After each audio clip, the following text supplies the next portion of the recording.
အားလုံးပဲမင်္ဂလာပါဒီတစ်ခါမှာเนาะ theory theory မှော်ထွက်ကာတာနဲ့မှော်ဝင်နည်းလေးအကြောင်းပြောပြပါမယ်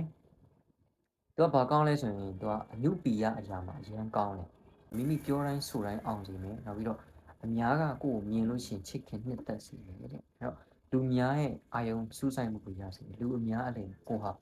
တင်တင်လင်းလင်းနဲ့အများရဲ့အာယုံဆိုင်မှုကိုရစေတယ်တဲ့သူကအနုပီယအရာမှာအရင်ကောင်းပါတယ်သူကဘယ်လိုလုပ်ကြလဲဆိုတော့သူကမနေ့တိုင်းကိုမနဲ့အရာထားတဲ့အခါမှာမျက်နှာတက်လို့ရှိရင်ကိုမျက်နှာတက်မဲ့ရှိကိုအဲ့ဒီဒီရီဒီဝီမှော်ထွက်ကာထားလေးနဲ့ရေကိုရွတ်ဖတ်မန်းမှုကမှာ38ခေါက်ရွတ်ဖတ်မန်းမှုကမန်ဒန်လေးကပါလဲဆိုတော့သူကနမောဗုဒ္ဓနုဘာဝေနသီရိတေဇံအာသောဘဝန္တိအဲ့ဒီမန်ဒန်လေးနဲ့ကိုမျက်နှာတက်မဲ့ရေကို38ခါပါဇနာတူကိုရွတ်ဖတ်မန်းမှုပြီးတော့အဲ့ရေနဲ့မျက်နှာတက်ကပါမယ်သူကတလတိတိတလတိုင်တလတိတိပြည့်အောင်အဲ့လိုမျိုးအဲ့ဒီနီးတိုင်မတန်းမတန်းအဲ့လိုမန်းမှုလို့မျက်နှာတက်မယ်ဆိုလို့ရှိရင်တလပြည့်လို့ရှိရင်မပြတ်မကွက်လို့ရှိရင်သူကကိုပြောတဲ့ဆိုတဲ့ကိုပြောဆိုတဲ့စကားတွေအောင်စေတယ်နောက်ပြီးတော့ကံပွင့်လက်ပွင့်လာမယ်ပြီးတော့အလောက်ကန်တွေအဆင်ပြေလာမယ်အလောက်ကွင်ထဲမှာဆိုလို့ရှိရင်အများကကိုချစ်ခင်နှစ်သက်လာမယ်